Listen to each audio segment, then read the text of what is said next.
famous and well-known Stoic philosophers of all time. He was a Roman emperor from 161 to 180 after Christ, and he was the last ruler from a line later known as the Five Good Emperors. He was in one of the highest positions of power in the world at the time, and would have access to the realization of all his temptations and desires, should he wish for them. But instead, he dedicated his life to fairness and justice. During his rule, Aurelius found the time to construct a series of autobiographical writings, now known as the Meditations, which has become one of the most important texts within Stoic philosophy. In the Meditations, Aurelius describes guides on how to improve oneself. These were mostly focused on taking a cosmic perspective and critically analyzing your judgment on yourself and others as a leader of a powerful empire that experienced multiple wars during his rule. Aurelius used his own Stoic philosophy to let go of stress and worries, and to be the very best and reliable leader he could be.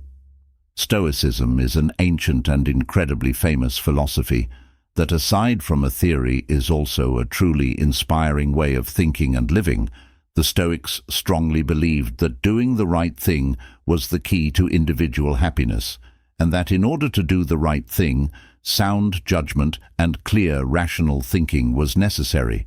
So with that in mind, in this video, we will talk about how you can develop a rational mind through 5 important lessons that can help you think more clearly from the teachings of Marcus Aurelius. Before we continue, check your channel subscription. It is very important that you are subscribed. Click Be a Member to support us and encourage us to make more videos.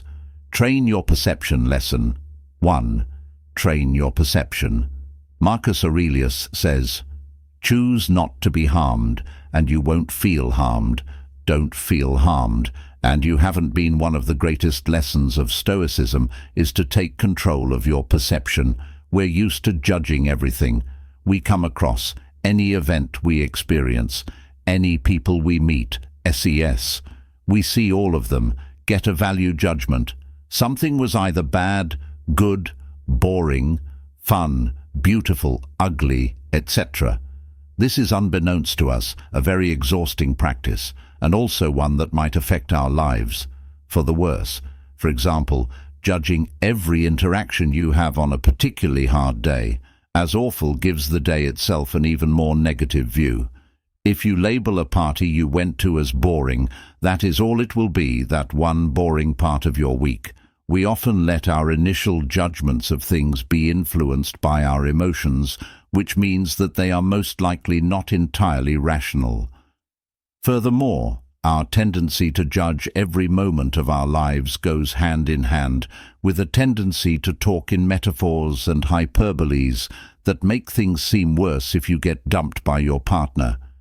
You might say your ex broke your heart instead of the fundamental fact that they no longer feel for you the way they used to. This way of speaking, or rather this way of thinking, shapes how you feel. It is not the actual event that makes you feel bad, but rather the way you unconsciously choose to think about it. The Stoics, in contrast, encourage people to be careful to judge everything you come across and the things that you do, and one of the ways to be careful is to undo your judgments, which essentially means to look past them, to be able to forget your first instinct, and to judge something through a more optimistic and reasonable lens. You can try to reframe that boring party in your mind as an event where you got to see a new place and meet some new practice, not to judge people. Okay, afterwards, you might note that you didn't really resonate with anyone, but you didn't go in with the expectation of negativity as such.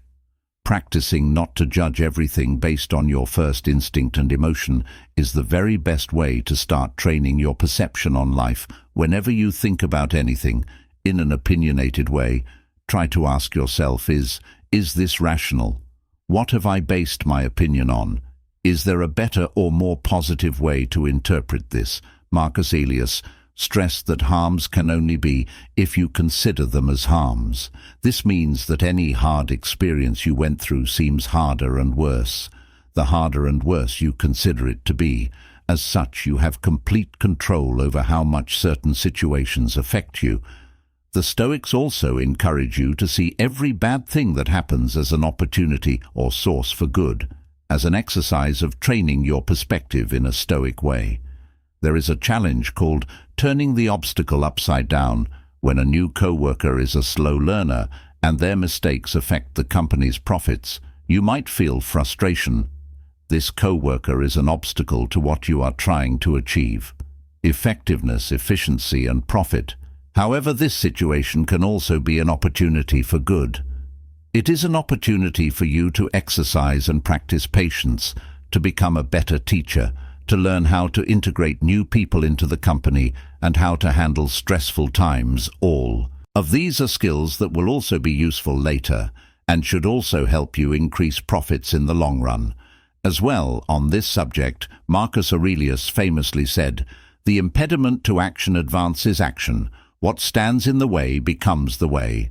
So all in all, instead of judging everything you come across in an exaggerated sense, take the time to look at things as they objectively are, and you might find that life is simpler and clearer than you thought. Every situation has a more positive interpretation and a more negative one. When you adjust your mindset accordingly, you will find that nothing bothers you as much as it used to, and you will get through life much more. Learn to control your emotions easily. 2. Learn to control your emotions. Marcus Aurelius advises us to stop letting your emotions override what your mind tells you. Stop being hypocritical, self-centered, irritable. Acting out of emotion is often depicted as a stark contrast to acting rationally, and this is not without reason. There is nothing that clouds our judgment more than our own emotions can, so if you want to think clearly at all times, one of the most important skills to master is the ability to control your emotions according to Marcus Aurelius. The emotion of anger in particular does us more harm than good. Contrary to what many people seem to think or try, controlling your emotions does not mean suppressing them when you feel intense anger as a result of a betrayal. You cannot control this anger by denying its existence to yourself or others, or by pretending you're fine. It will still be there no matter how deep down you push it. Instead, controlling emotions such as anger is, according to the Stoics, done by redirecting emotions. So when you are next experiencing anger, ask yourself what you can do with that anger. Yelling at the one who hurt you might seem tempting, but will it help you lessen your hurt? Or better your situation, will it help the one who betrayed you? Be better. In short, think about what you are tempted to do and then ask yourself if it is helpful. If not, find ways to express your emotions that are helpful. Maybe you can achieve better results by calmly talking with the one who hurt you, explaining your feelings and trying to see their side. You could also journal, take part in physical exercise, get lost in a video game or anything else that might help you let go of your anger afterward. For another example, take anxiety or fear. You cannot simply push it down, but you can redirect it. Instead of letting anxiety paralyze you, you can use it to challenge yourself to take those actions that make you feel it and acknowledge its existence throughout. Let's say you're too scared to ask your boss for a raise. Lots of people see such fear as a reason not to do something, and they allow themselves to be stopped by their anxieties. Others might be able to go through with it and regard their anxiety as something that is in the way and needs to be pushed down and ignored, but neither has to be the case. Instead, your fear is something that can be expressed healthily and maybe even end up being helpful. For example, this fear makes you think about everything that can go wrong, which can lead you to consider all the possible questions your boss might ask, all the counter-arguments you might get to. This way, you can brace for them and form a plan for each possible scenario. But most importantly, the fear provides a positive motivation to go through with it, to challenge yourself and grow as a person, to prove to yourself that you can, to make the step, not despite your fear, but partly because of it. And in that scenario, you can be aware of the anxiety throughout and think how awesome that I'm trying this anyway. When you manage to redirect strong emotions with ease, you will be a calm person no matter what, and your emotions will never lessen your ability to think rationally and make smart decisions. Controlling your emotions is the key to a calmer exercise. The dichotomy of control-mind. 3. Exercise. The dichotomy of control, in the words of Marcus Aurelius. You have power over your mind. Not outside events realize this, and you will find strength. The dichotomy of control is the distinction between what we can control and what we cannot. For example, the weather, traffic issues, or what people think about you are all outside of your control. But how you dress, at what time you leave, and the kind of people you surround yourself with, that you can control. So whenever you face a situation that makes you feel a certain way, ask yourself, what can I control? Whatever you can control is a reason to act. Whatever you cannot control, you should learn to accept and embrace without letting it affect you. Learning to distinguish these two things and act accordingly can clear your mind instantly. A very important part of the dichotomy of control is amor fati, or translated love for fate. When you embrace life and all the circumstances it brings you, you will always love life. You cannot escape fate or decide circumstances that are out of your control, but you can choose to love your life no matter what.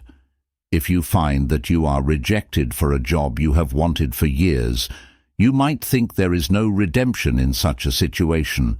You wanted the job, tried and failed. You couldn't possibly pretend to love fate in a circumstance like this. However, this is a misunderstanding.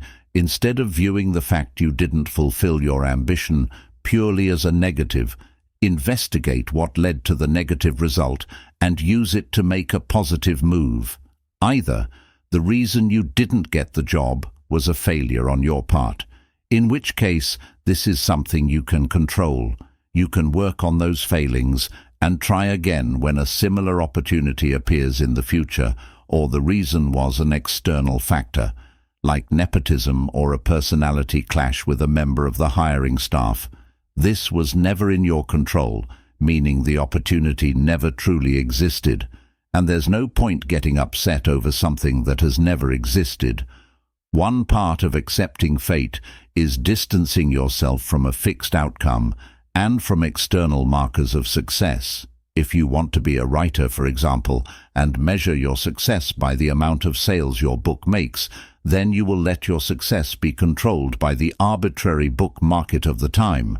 But if you choose to measure your success by how satisfied you are with your finished product or by the amount of work you put into it, then you are in control of your success.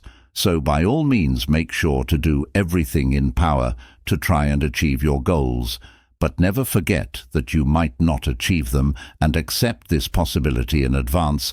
If we occupy ourselves only with what is in our control and vow to accept everything that isn't the exact way it comes, then one will find themselves being calm, whatever.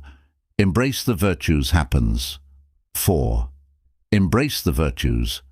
Quoting Marcus Aurelius, delve deep within yourself, for a wellspring of goodness is ready to gush forth. If you persist in your quest, a virtue can be seen as an excellence of character, or more simply put, morally upright. Behavior. Such behavior not only benefits you and those around you, but also contributes to the greater good. Stoicism embraces the idea of an interconnected universe where everything and everyone share a link. Consequently, what serves the greater good eventually benefits you as well. Thus, the Stoics firmly believed that those most in harmony with reason were the ones who dedicated themselves to the broader welfare. In other words, they practiced virtues contrarily. The absence of virtuous conduct is attributed to ignorance, according to the Stoics. When life propels you into unforeseen circumstances, virtues can be your guiding. stars directing you on the right path and keeping you grounded.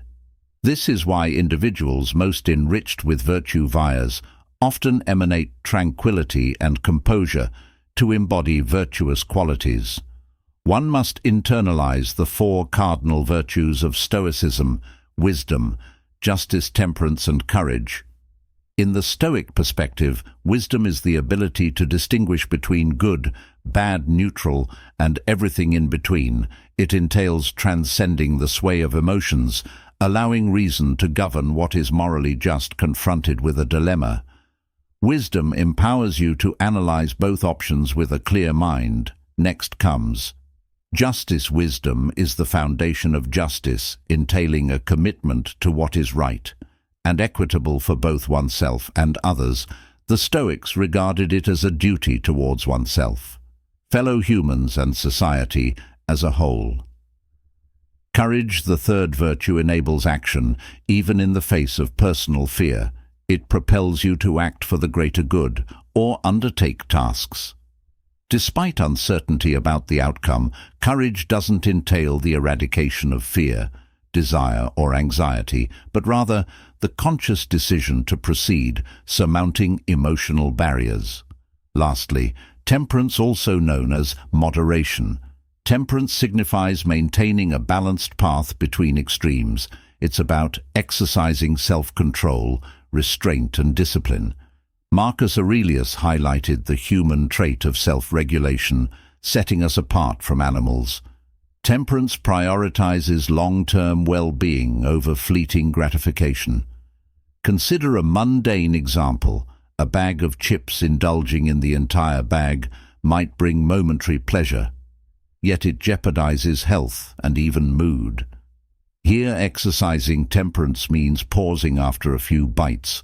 Wisdom is instrumental, engaging the right amount to consume before stopping. Stoicism categorizes things and actions into goods, evils, and indifference, seeking the good, avoiding evil, and embracing indifference according to personal preference, were guiding principles. Departing from these virtues equated to fostering evil. Stealing, disrespecting, recklessness, or abstaining from good, indifferent actions, such as taking a leisurely stroll. Did neither these principles offer more than just personal betterment? They foster a state of serene composure. Aligning your actions with these virtues ensures you always tread the path of righteousness, guided by reason, and thus cultivating a tranquil mind. Embrace a broader perspective. 5. Embrace a broader perspective. In our concluding quote from Marcus Aurelius, he eloquently echoes Plato's wisdom. Whenever you want to talk about people, it's best to take a bird's-eye view and see everything all at once. Adopting a wide-angle view is a remarkably vital aspect of achieving mental clarity. In the hustle and bustle of life, we often find ourselves entrenched in the midst of every issue, each challenge feeling as if it carries the weight of the world. Imagine being part of a small crowd. It might appear as if the entire city is suffocating in congestion, yet shifting your vantage point just a few steps away can reveal an entirely different reality. In essence, when we detach and contemplate the grand tapestry of our world and existence, we realize how minute our personal experiences are and how infinitesimal we are in the vast scheme of things. This shift in perspective unveils the expansive realm beyond our immediate encounter. Often people overlook the truth that their own encounters and viewpoints aren't the only ones deserving of consideration. Even within their own lives, consider someone who's had an unfavorable experience with dogs. They might find it challenging to fathom that dogs could be cherished companions to others unless they deliberately acknowledge the possibility of diverse experiences. From time to time, it's imperative to step back and inquire, what am I neglecting or failing to grasp? This introspective practice bears multiple benefits. For instance, envisage having to choose between remaining in your current job or pursuing a newly available position elsewhere. Such a decision might seem daunting. especially if you're uncertain whether either option will fulfill your aspirations while your current job offers stability, and you're wary of the additional responsibilities tied to a promotion. The allure of a better salary beckons. You might feel snared within this dilemma. However, a wealth of untapped prospects lies beneath the surface. Have you contemplated venturing into a completely different field, or exploring a side venture that complements your current job, perhaps immersing yourself in a passion to shift your focus away from tasks you find less appealing? It's entirely plausible that numerous unexplored avenues in life are eluding your awareness. Adopting a panoramic perspective rather than fixating solely on immediate concerns significantly aids in informed decision-making. Broadening your scope isn't only valuable for determining priorities, but also for shaping your opinions to form a comprehensive judgment. It's imperative to consider all facets and possibilities within a given situation. Moreover, stepping back signifies distancing yourself from personal biases and viewpoints. Temporarily relinquishing your desires can offer a fresh vantage point, prompting you to reflect on those around you and your responsibilities towards them. In the intensity of the moment, you might perceive an action like littering as inconsequential. However, when you pause and widen your perspective to encompass the entirety of the world and the potential consequences, if everyone were to follow suit, the insignificance of your inclination to litter becomes starkly apparent in contrast to the well-being of the planet. As previously mentioned, the Stoic firmly believed in the interconnectedness of everything in the world, positing that the overall betterment of the world inherently contributes to one's personal well-being.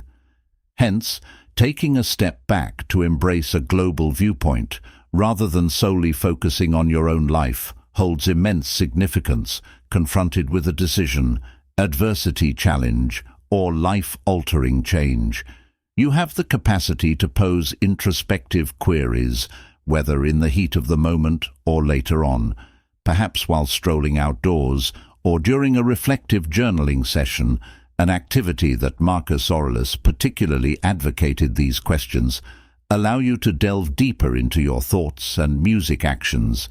You might think that, in the heat of the moment, littering is not a big deal, but when you step back and think of the entirety of the world, of the possibility of everybody else doing it, you see the smallness of your desire to litter in comparison to the well-being of the world. As said before, the Stoics thought that everything in the world is interconnected and that the general well-being of the world improves your personal well-being as well. Thus, taking a step back and looking at the world as a whole, instead of just your life, is tremendously important. When facing a choice hardship problem or change in life, you can inwardly ask yourself some questions. This can be in the moment or later on, perhaps when you're thinking through your day, whether while out for a walk or when journaling about them.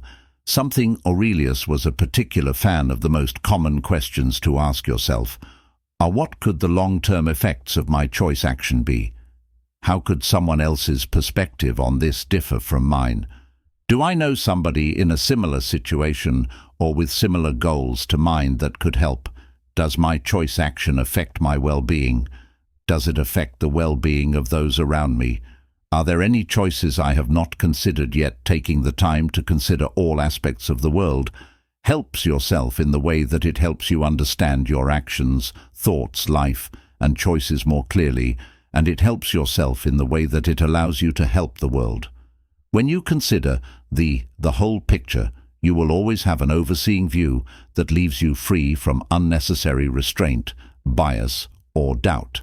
If you enjoyed this video, please make sure to check out our playlist, and for more videos to help you find success and happiness using ancient philosophical wisdom, don't forget to subscribe, and if you can become a channel member, thanks so much for watching. Stay with the Creator.